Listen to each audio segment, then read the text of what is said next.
La regla de Gibbs fue la primera ecuación que escribimos en el año. En la primera clase la usamos para respondernos a la cuestión sobre cuántas propiedades de un sistema material debíamos observar para poder definir si el sistema estaba evolucionando en equilibrio termodinámico.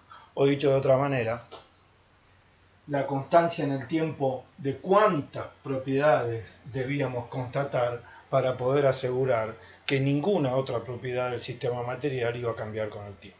Luego usamos la regla de Gibbs una y otra vez a lo largo del año para ayudarnos a describir los termómetros luego de enunciar el principio cero de la termodinámica, para asegurar que la superficie característica de equilibrio de una sustancia pura era tal porque la sustancia pura tenía 2 grados de libertad, para asegurar que en el caso del aire húmedo la cantidad de grados de libertad era 3 si el sistema estaba en una sola fase o 2 si estaba en 2 fases, y así siguiendo, pero nunca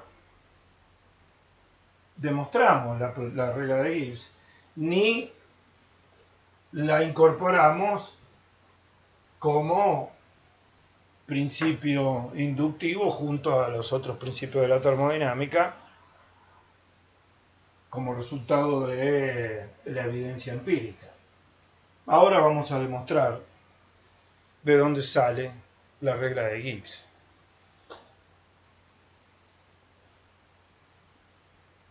El desarrollo de la termodinámica, el planteo de los 3 principios de la termodinámica, nos llevaron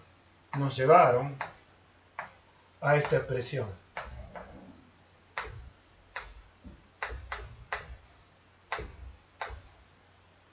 Si tenemos un sistema material en una fase homogénea, esto quiere decir en una zona del sistema material en la que todas las propiedades intensivas valen lo mismo en todos sus puntos, eso es una fase de un sistema material, y el sistema está en equilibrio, la fase está en equilibrio, es decir, ninguna propiedad intensiva cambia en el tiempo, nosotros podemos escribir el primer principio de esta manera, porque si a partir de un punto de equilibrio en la fase del sistema material que está en equilibrio termodinámico, nos desplazamos sobre el lugar geométrico de ese estado de equilibrio que evito llamar superficie porque estamos abandonando por el momento la idea de que sabemos que la cantidad de grado de libertad es 2. Si nos movemos entonces en forma diferencial sobre el estado de equilibrio de una fase de un sistema material en un punto cualquiera,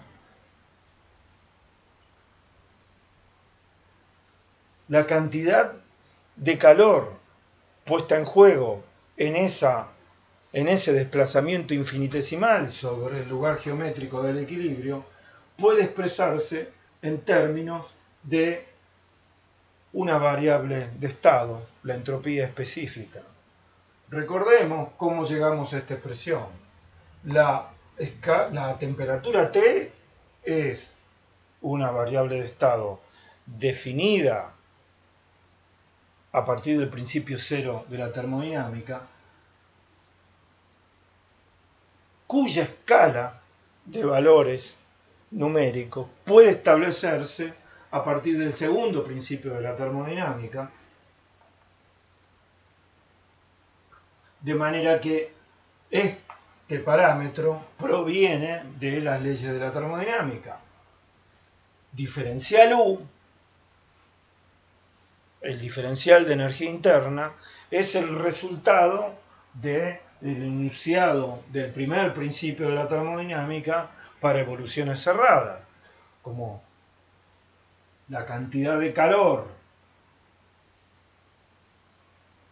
en una evolución cerrada, sumada algebraicamente a la cantidad de trabajo realizado por el sistema en esa evolución es igual a cero, la integral cerrada igualada a cero permite definir la función de estado energía interna. Por eso este también es un diferencial total exacto.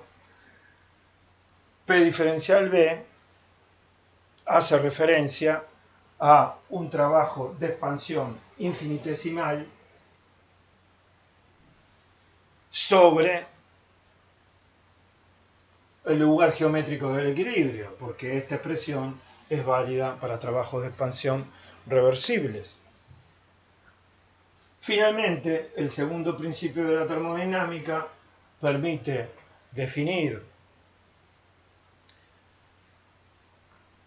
como dijimos, la función de temperatura y además permite demostrar, derivar la desigualdad de Clausius, que para el caso particular de evoluciones reversibles permite definir la tercera variable de estado que hemos definido a lo largo del año. Las tres están en esta ecuación, T, S y U. La tercera variable de estado es la entropía específica. La temperatura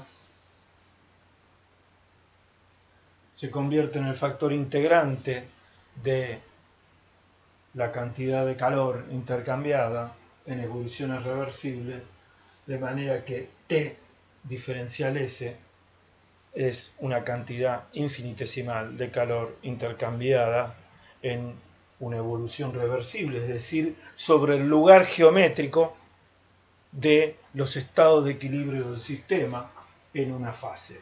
Esto válido en una fase porque es en una fase en donde las variables intensivas escritas aquí para determinado punto de equilibrio valen lo mismo en todos los puntos de esa fase, de manera que esta ecuación es válida para cualquier punto dentro de esa fase. Esto lo podemos escribir así.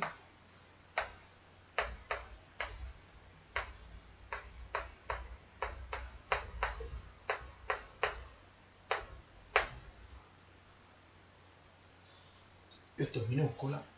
Y lo que estamos observando aquí, escrita la ecuación de esta manera, es que un diferencial total exacto es la suma de dos funciones de otros dos diferenciales totales exactos. Y esto quiere decir que si en un punto de esa fase, de ese sistema material en equilibrio,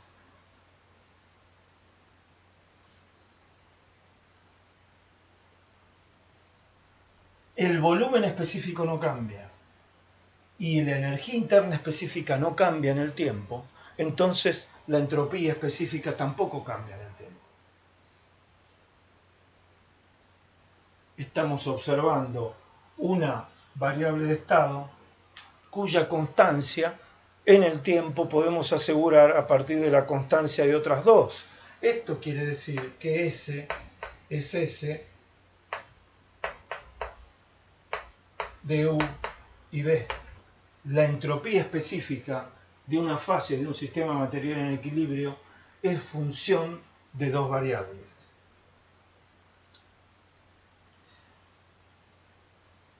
Otra manera de verlo es, si nos desplazamos sobre el lugar geométrico de los estados de equilibrio, un diferencial de energía interna específica y un diferencial de volumen, el valor que decidamos libremente asignarle a diferencial U y a diferencial B, el valor que decidamos asignarle libremente a cada diferencial, define el valor de diferencial S. Que estén P y T en la expresión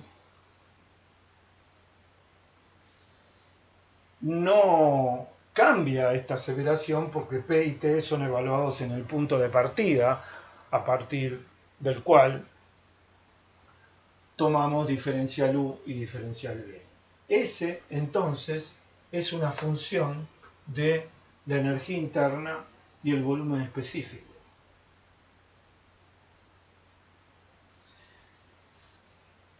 Por supuesto que de esta expresión podemos despejar alternativamente diferencial U o diferencial B. Por lo tanto, con el mismo razonamiento, llegaremos a la conclusión de que U es U de S y B, y que B es B de S y U.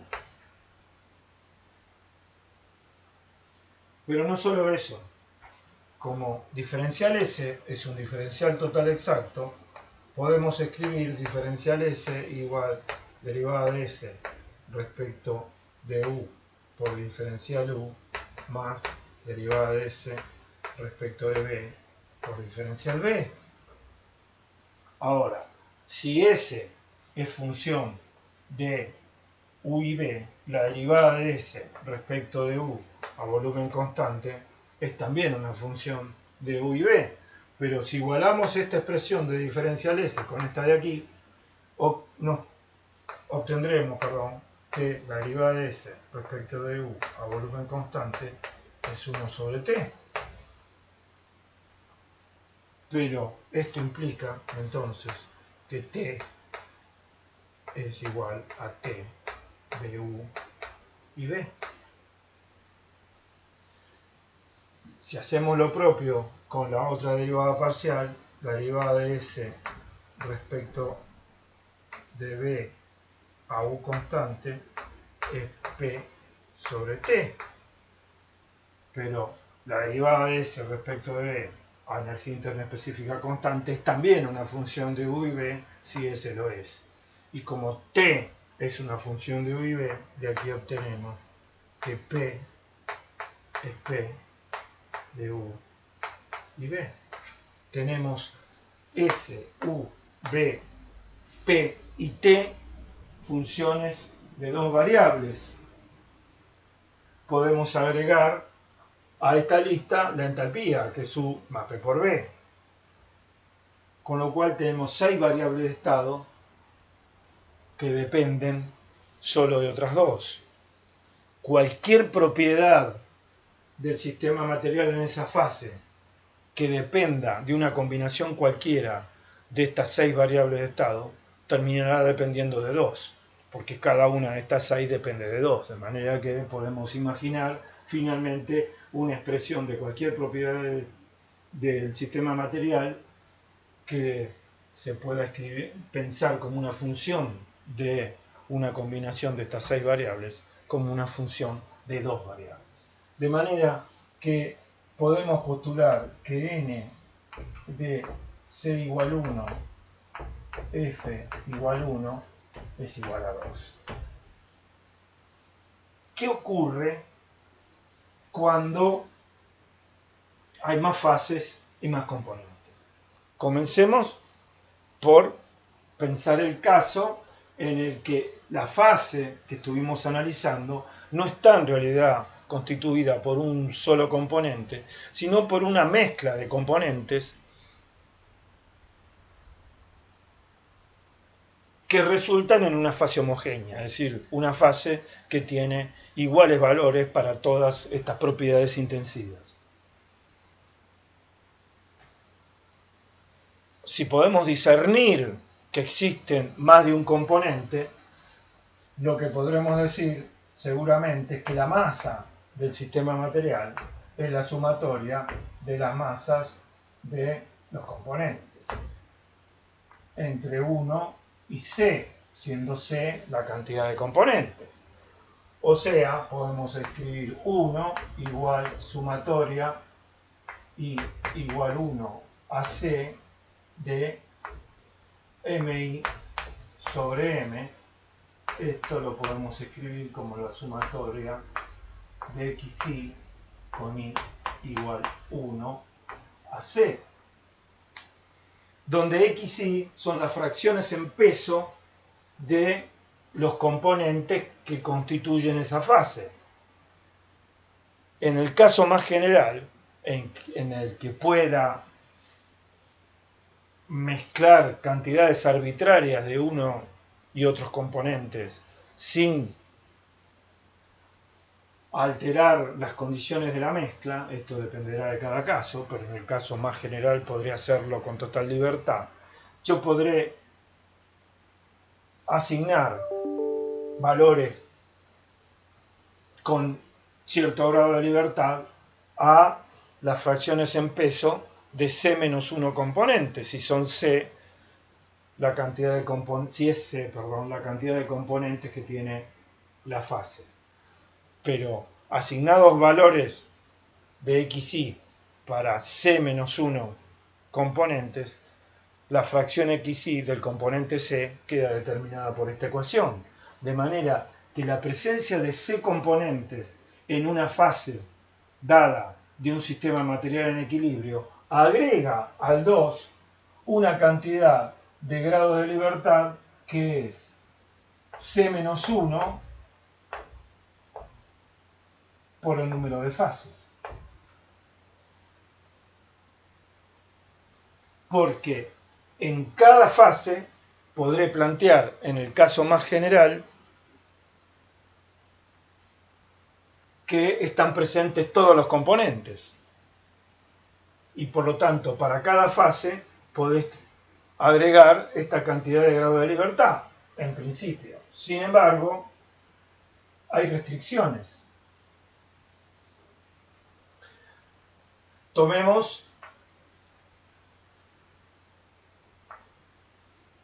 un sistema material en el que están presentes las tres fases. Sabemos que son líquido,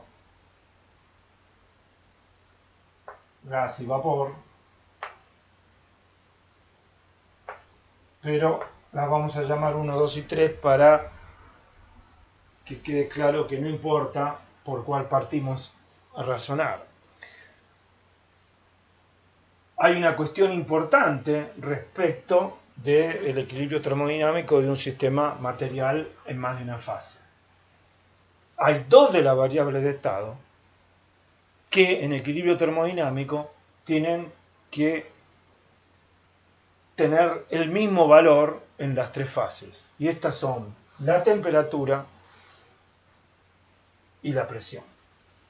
Por definición de temperatura, dada por el principio cero de la termodinámica, el equilibrio termodinámico implica la igualdad de temperaturas en las tres fases.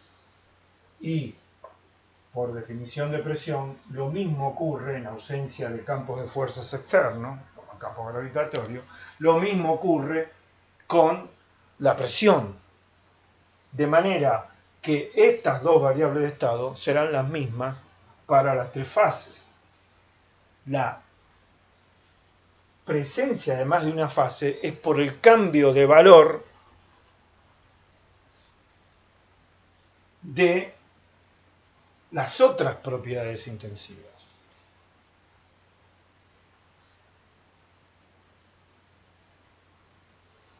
En estado de equilibrio termodinámico, para un componente I, hay una sola proporción en la que puede estar ese componente en una fase una vez que hemos establecido la proporción en la que se encuentra en otra fase. Si el componente I en la fase 1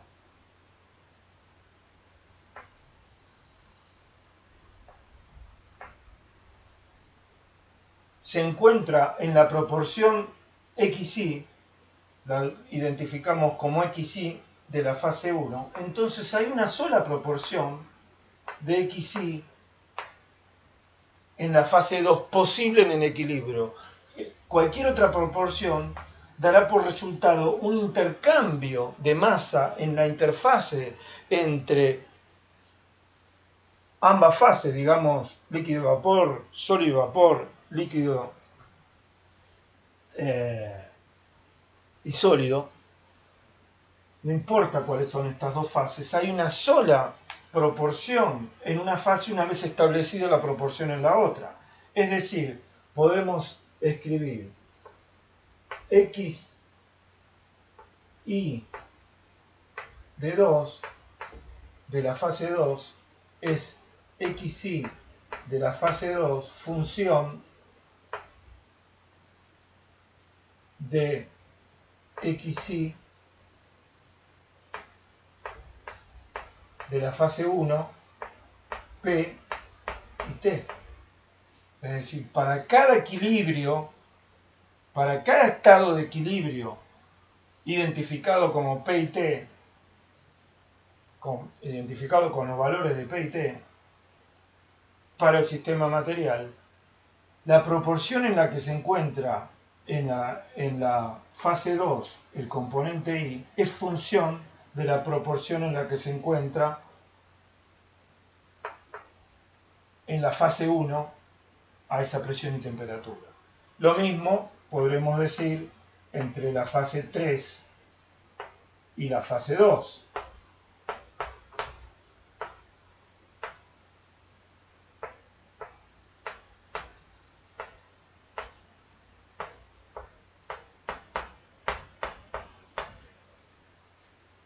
La fracción en peso en la que se encuentra el componente I en la fase 3 es una función de la fracción en peso en la que se encuentra en la fase 2 a esa presión y a esa temperatura. Por supuesto que también una relación entre xy de 3 y xy de 1, pero esa tercera ecuación no es linealmente independiente, no es independiente de las otras dos. De hecho, lo podemos obtener a partir de estas dos de esta manera.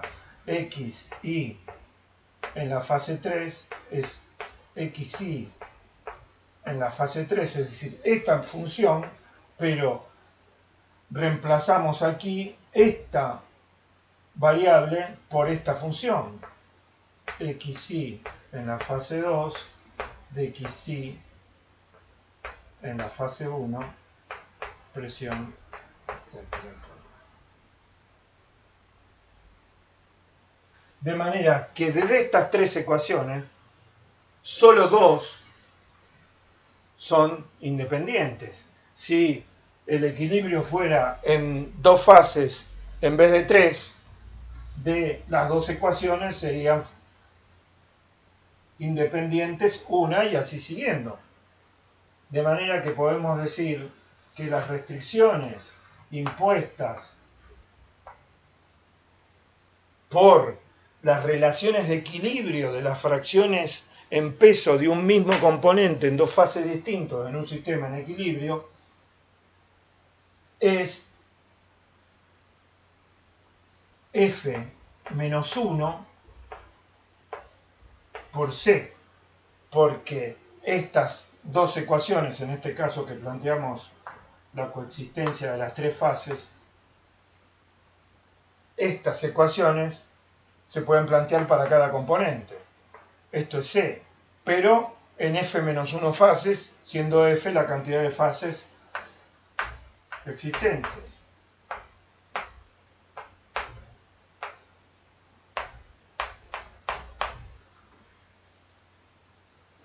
De manera que la cantidad total de grado de libertad cuando tenemos C componentes y F fases será N igual a 2 más F por C menos 1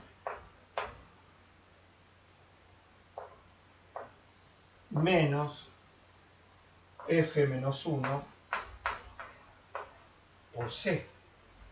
N será entonces igual a 2 más FC menos F menos FC más C menos FC más FC, N igual a 2 más C menos F. Y esta es la regla de Gibbs.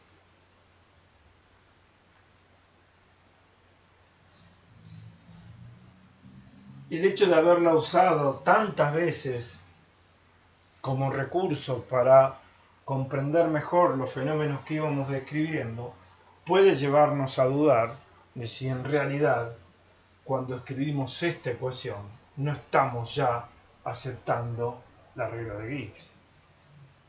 Y la respuesta es que no hay más que seguir la evolución histórica. Gibbs formuló su regla en 1876-77, o sea, con la termodinámica ya completamente establecida. Faltaba establecer el principio cero, que fue restablecido recién en 1931 como una necesidad lógica de formular la teoría en forma consistente. La termodinámica se desarrolló sobre la base de la evidencia empírica. Los termómetros funcionaban, las sustancias puras podían ser descritas en equilibrio por superficies,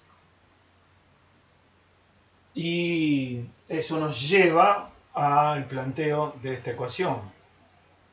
Y de esta ecuación surge, y de estas consideraciones, la regla de Gibbs.